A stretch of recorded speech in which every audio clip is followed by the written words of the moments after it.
મિત્રો, વાત થઈ રહી છે આજે મહિલા દિનની, અને હું આવી છું જૂનાગઢના તળાવની પાળે.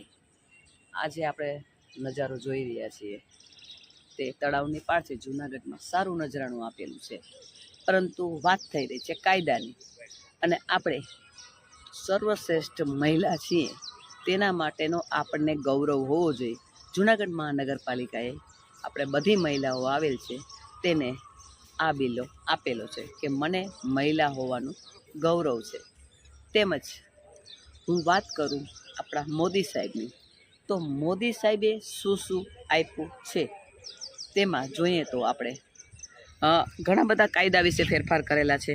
તેમાં મિત્રો આપણે મોદી સાહેબે આપણને શું શું આપેલું છે, તો સૌ પ્રથમ તો આપણે જૂનાગઢ કોર્પોરેશનમાં પહેલાં એક મહિલા હતી, હવે બધી જગ્યાએ બબે મહિલાઓ આપેલી છે. એ પૂરું થાય ત્યારબાદ આપણે સાંસદ અને ધારાસભ્યમાં એમાં પણ પહેલાં જે મહિલાની સંખ્યા હતી તે ઓછી હતી, અને હવે મહિલાની સંખ્યા ઘણી વધી ગઈ છે.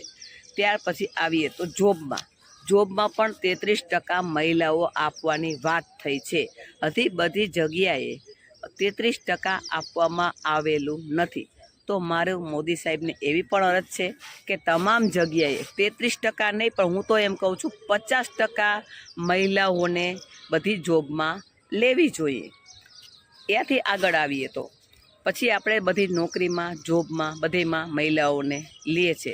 ત્યારબાદ હાલમાં હું જૂનાગઢ બારમાં ચૂંટાયેલી છું. તેમાં મહિલા અનામતના જે કોટા છે તે પ્રમાણે હું જૂનાગઢ બારમાં ચૂંટાયેલી છું. તેમજ સુપ્રીમ કોર્ટની ગાઈડલાઈન મુજબ તેમાં અત્યારે હાલમાં જે ચૂંટાયેલા છે તે 33% દેવું તે માટે ચૂંટાયેલી છે, અને મહિલાઓને 33% આપવું. તે જ રીતે મારી સાહેબને અરજ છે કે 50% જો મહિલાઓને તમામ આપવામાં આવે પોસ્ટ, તો મહિલાઓ હજી સક્ષમ બને એમ છે. હજી ઘણી મહિલાઓ પીડાય છે, ઘણી મહિલા આટલા બધા કાયદાઓ હોવા છતાં મારી પાસે ઘણા બધા પ્રશ્નો આવે છે, અને આ બધી મહિલાઓ હજી ઘણી બધી કાયદાથી વંચિત રહે છે, કચડાય છે, અને ઘણા બધા દુઃખો સહન કરે છે. તો મહિલાઓને વધુને વધુ લોકો ઘણા એમ કહે છે કે મહિલાઓને શું કાયદાની જરૂરિયાત છે, શું આવી જરૂરિયાત છે, પણ જ્યારે જૂના ટાઈમમાં મહિલાઓ જે પરેશાન થતી હતી, જે હેરાન થતી હતી, જે કચડાતી હતી, જે બત્તીના વાયરથી માર ખાતી હતી, તેના ભાગરૂપે સરકારે મહિલાઓને આટલા ન્યાયમાં કાયદામાં એને આપેલું છે, વધારે એને રક્ષણ આપેલું છે.